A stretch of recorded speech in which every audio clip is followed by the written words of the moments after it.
Oi, crianças! Como vocês estão? Eu espero que vocês estejam bem. Então, vamos para as atividades? Hoje, em português, nós vamos abrir o livro na página 37, tá bom? Faça a leitura do texto que tá lá, do lado esquerdo. O texto bem legal também. E respondam as questões, o que se pede no exercício. E do outro lado, no lado direito, nesta mesma página 37, tem a explicação que nós vamos aprender hoje. Vírgula, ponto e vírgula, dois pontos e reticências. Então, o que é a vírgula? A vírgula ela é uma pequena pausa na leitura e também pode usar para separar algumas expressões e algumas palavras também, para não ficar tudo corrido, tudo junto. Então, uma leve pausa. E o ponto e vírgula é uma pausa maior que a vírgula. Também é uma pausa, só que é uma pausa maior. O ponto e a vírgula em cima. Tem aí tudo explicado na folha, tá bom? Podem acompanhar comigo a leitura. E tem os dois pontos, que os dois pontos indicam quando nós queremos dizer algo. Quando tem no texto dois pontos, é o fala de alguém, fala do discurso direto. E também serve para explicar enumerações. Fui à feira, dois pontos, comprei maçã, banana. Aí tem a vírgula, separados por vírgulas. São enumerações também, que usam a vírgula. E tem as reticências. As reticências são usadas para indicar um pensamento, uma fala, que não deu continuidade, um pensamento incompleto. Então, quando você não terminou de falar uma coisa, usa aquelas reticências. Quando vocês estão lendo, vocês vão notar essas reticências nos textos. E a explicação é mais ou menos essa. Tem os exemplos também nessa página, tá bom? E também deixei umas atividades para vocês responderem no caderno, copiar no caderno e fazerem sobre essa gramática que nós vamos aprender. E em matemática, nós vamos falar da página 159, da nossa unidade que nós vamos aprender sobre a divisão. Nós falamos sobre adição, subtração, multiplicação e hoje nós vamos falar da divisão. O que é a divisão? A divisão ela serve para quando a gente quer repartir, dividir alguma coisa em partes iguais, distribuir em partes iguais. É igual quando você, come uma pizza ou um bolo. Nós sempre queremos dividir ela em tamanhos iguais que dê para todo mundo, entendeu? Para um não ficar com mais e nem com menos. E sempre a divisão também, como a multiplicação, a adição e a subtração têm seus termos, a divisão também tem. E eu vou mostrar para vocês na folhinha, mas eu vou explicar também como é que faz essa divisão, que vocês também já sabem fazer. É bem facinho também. E tem a divisão não exata, que nós vamos falar. Quando não dá resto zero, é a divisão não exata. Quando sempre sobra alguma coisa no resto. Então, é uma conta que não vai dar exata. Sempre vai deixar faltando alguma coisa, entenderam? Vou mostrar para vocês. Como podemos observar aqui, nós temos o dividendo, o divisor, o resultado e o resto. Dividendo desse lado, o divisor desse e o resultado aqui e o resto aqui. Então, essa continha 10 dividido para 2 é igual a 5, porque 2 vezes 5 é igual a 10. Então, aqui fica 0, porque não sobrou mais nada. Viram? Bem facinho. Nós vamos ver que não vai dar exata. Por quê?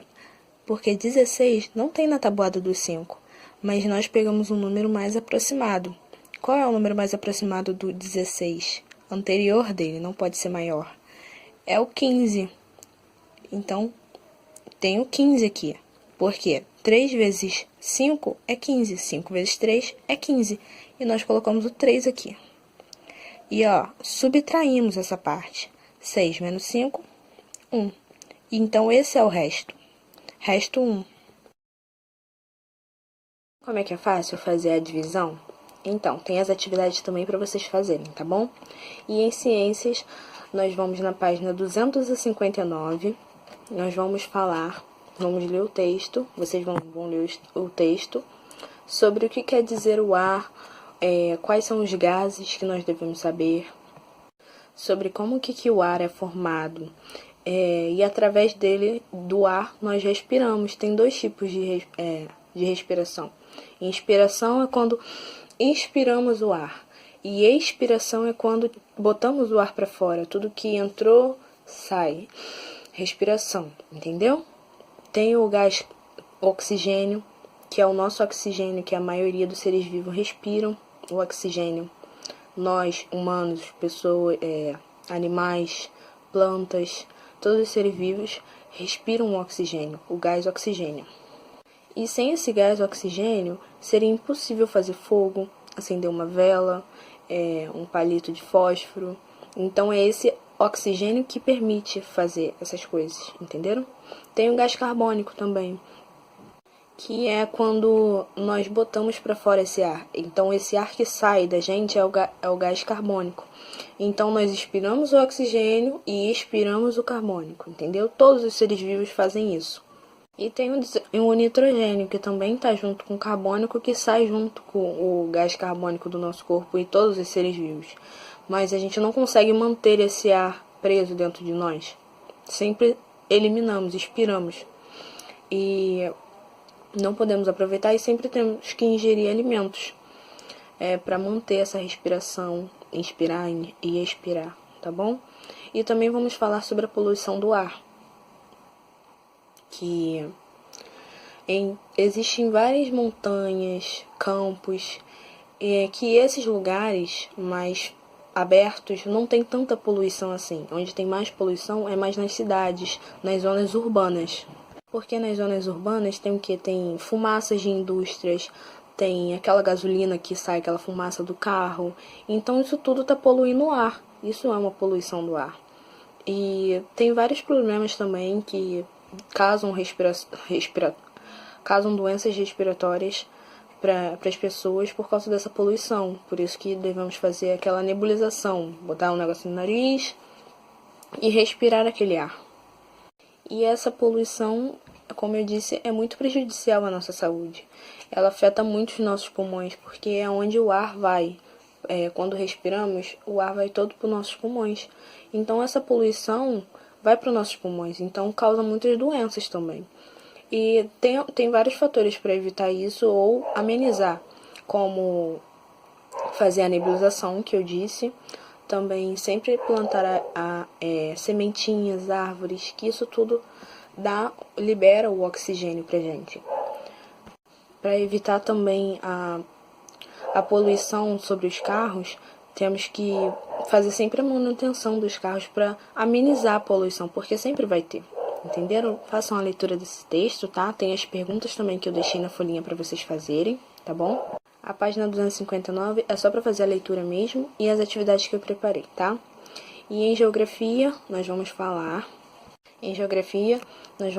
sobre os pontos colaterais, que nós falamos na aula passada, os pontos cardeais. Então, os pontos colaterais são o que ficam entre aqueles cardeais. Então, tudo que está entre o norte e o leste se chama Nordeste, que é pela sigla NE. E tudo que fica entre o sul e o leste é Sudeste, SE. Tudo que fica entre o sul e o oeste é Sudoeste, SO. E tudo que fica entre o norte e o oeste, NO. Entenderam? É sempre os pontos que está entre os pontos cardeais. E esses pontos, esses cardeais e colaterais, eles são representados pela rosa dos ventos. Então, na folhinha, na página 332, nós podemos ver essa imagem da rosa dos ventos. Entenderam? Façam também as atividades dessa página e eu também deixei uma atividade também para vocês fazerem na folhinha, tá? Dessa página 332 e 333 em geografia, tá? E em história nós vamos falar na página 392, sobre a Constituição de 1824. Vamos fazer também a leitura desse texto, tá? Eu vou explicar mais ou menos o que foi a Constituição de 1824, que foi quando Dom Pedro ele queria convocar uma Assembleia Nacional Constituinte para que fosse elaborada a primeira Constituição brasileira mesmo. Só que antes disso, os deputados e os senadores, eles criaram outras leis para que o imperador Dom Pedro não comandasse essa Constituição brasileira. Então, claro que Dom Pedro não aceitou isso, ele queria estar no comando. Por isso que ele mandou prender esses senadores para que não pudesse haver intervenção nessa situação, nessa Constituição mesmo. Então ele dissolveu também essa Assembleia Legislativa, onde os senadores e os vereadores comandavam, e ele queria estar no comando. Com o Dom Pedro no comando, ele criou um conselho de Estado, e juntamente com os portugueses, é claro, que moravam aqui no Brasil, e criou essa nova Constituição, que foi decretada em 25 de março de 1824, a nova Constituição brasileira. Assim formou a Constituição de 1824. E foi a primeira, na verdade. Essa primeira Constituição brasileira, ela teve... A primeira característica dela foi o poder moderno, que esse poder moderno, ele caracterizava o controle total do imperador sobre o país, entenderam? Ele dava o direito de Dom Pedro escolher a lei que quisesse, vetar qualquer lei também, porque para os senadores e vereadores não criarem acima dele, entendeu? Então tem aí no texto da página 393, também tem algumas características que ao longo vocês vão lendo, vão ler os significados também. Façam essas atividades que estão aí também na página 393, tá? E na página 394 também tem um Aprendendo um pouco mais, que vocês vão ver um quadro, que também depois dessa Constituição brasileira também tiveram outras constituições. Então é de baixo para cima que se vê ao longo dos anos, entendeu? Tem várias constituições, a Constituição implantada pela ditadura, depois teve o retorno à liberdade também, e assim por diante. Também, vocês olhando diretamente do quadro, tem as atividades também, só o número 1 também, número 2 também, para vocês responderem, tá? Então é basicamente isso. Em história também tem atividade que eu preparei para vocês realizarem, bem fácil, tá bom? É só olhar no livro, qualquer dúvida também, pode me chamar. E mais uma vez eu digo, cuidado com o nosso livro, ter zelo por nossas coisas também, e é isso. Então, se dediquem nessas atividades, façam com calma, muita atenção, tá bom? É o que eu sempre recomendo para vocês. E vocês sabem que qualquer dúvida pode me chamar. E eu quero agradecer aos pais também, que, mais uma vez, que estão ajudando nossas crianças nesse tempo, tá bom? E eu quero também pedir desculpas pelo barulho de fundo que ficou no vídeo, se atrapalhar. Eu sei que é complicado mesmo gravar assim, mas eu acho que isso não vai atrapalhar os nossos estudos e nem as atividades que eu vou passar para vocês, tá bom?